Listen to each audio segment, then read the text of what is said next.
Hey, everyone. Vikings thought of the day for today. I've been reading some articles and headlines about TJ Hawkinson having the surgery to repair the ACL, the torn ACL. An injury suffered back on December 24th against the Detroit Lions when safety Kirby Joseph went low on Hawkinson after a catch. And, not a very pretty looking hit. Obviously a significant injury for Hawkinson. He tore both the ACL and MCL. And from what I'm reading from Kevin Seifert's article, the Vikings wanted to let that MCL heal before they had the ACL surgically repaired, which is why, even though that injury happened back on Christmas Eve, the surgery for the ACL happened just this week. So Godspeed to TJ Hawkinson as he begins the recovery after a significant, serious knee injury. Hopefully he can get on the mend and get back out on the field in as quick a timeline as is healthy for him. Really good player for the Vikings, obviously a player they acquired in a trade a couple of years ago and has been a great fit in the offense.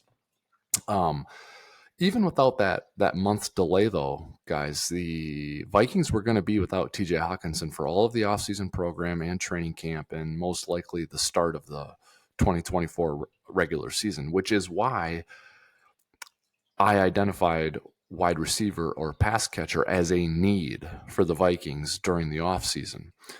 And I mentioned that in a previous episode of the Wobcast 2.0 when we were sort of putting a bow on the 2023 season, and it was also the subject of a recent thought of the day for the Vikings. The Vikings have a good tight end room with Hawkinson, and then with Josh Oliver, Johnny Munt, and Nick Muse. But the latter three there, to me, don't comprise a group that is capable of just next man up, stepping up to replace the past production of TJ Hockenson in a manner that would be commiserate with the Vikings' passing offense and offense overall to operate optimally. Therefore, the Vikings need another pass catcher. Now, what does a need mean? To me, that means a priority free agent signing, a trade for a starter, or a draft pick in the top 100. Now, to me, and it's got to be a player who can come in, go through the offseason program and training camp, and then contribute on day one, which is why it has to be a top 100 pick to me, because once you get beyond the top 100, it's unfair to expect that from a draft pick. So priority free agent signing, trade for a starter, top 100 draft pick, and it's got to be a wide receiver or a tight end for the Vikings this offseason. To me, ideally, it's a wide receiver and not a tight end. Reasons for that. I think that if it's a wide receiver, even when Hockenson comes back, you can have that new player incorporated into your offense. And it's not like you're going to have Hockenson share reps and production with another tight end. So I'd like to keep that tight end room built as well as it has been organically. I'd like to keep that intact. Yeah, you might add one to the bottom of the depth chart for support and for reinforcement, but go into the season with the tight ends that you have, Josh Oliver, Nick Muse, Johnny Munt, until Hockenson comes back. But fortify the offense and the pass catchers with a wide receiver who can come in and contribute on day one. So to me, optimally, it's a wide receiver. It's not a tight end. Now, if it's Mike Evans or T. Higgins or Curtis Samuel, you've got a bona fide wide receiver 2, which bumps Jordan Addison to your third option, and that works. But if it's a Jordan Addison-like player, if it's a top 100 draft pick, if it's a player the caliber of Addison, it's okay. You'd have 2A and 2B with Justin Jefferson then giving you 3. So to me, ideally, it's a wide receiver.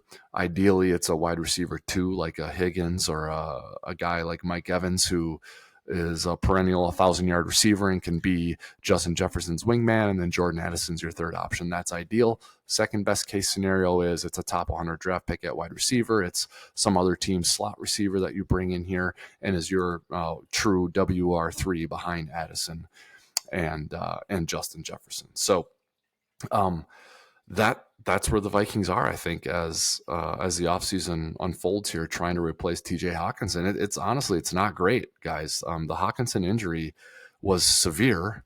resulting in an ACL tear and reconstructive surgery to that ligament in his knee. But so the severity wasn't good, but also the timing wasn't good. I mean, it happened at the end of the season, and it's going to bleed into the start of the next season. So a little bump in the road here, a little hurdle here for the Vikings that kind of they weren't planning on or weren't anticipating. Fortunately, I think it's one they can get around. I think it's one they can get around if they address it the way I just suggested they do, which is by making wide receiver a need this offseason. Now, the bad news is this is off schedule. This is going to pull a resource from their repertoire that they otherwise would have used on another position. Like a priority free agent signing, a trade for a starter, or a top 100 pick would have been great to use at center or left guard, would have been great to use at corner, would have been great to use at edge rusher. One of those areas now you're not going to be able to do that with, because you have to do it with your pass catchers, because that's who you are, not just as an offense, but as a team and a franchise. It's Kevin O'Connell. It's probably Kirk Cousins. It's Justin Jefferson. It's TJ Hawkinson. You are a put the ball in the air, passing offense, score a lot of points. So you've got to dedicate that resource this offseason to that part of your identity, because that is who you are, and something else just has to take one step back now in the pecking order. And that is the thought of the day for the Minnesota Vikings. If you're not already, make sure you like, follow, and subscribe the Wobcast 2.0 on all platforms: YouTube, Spotify, Google Play, Apple Podcasts, Instagram, all the places. Once you do, I will see you there. Until next time, though, Skol Vikings.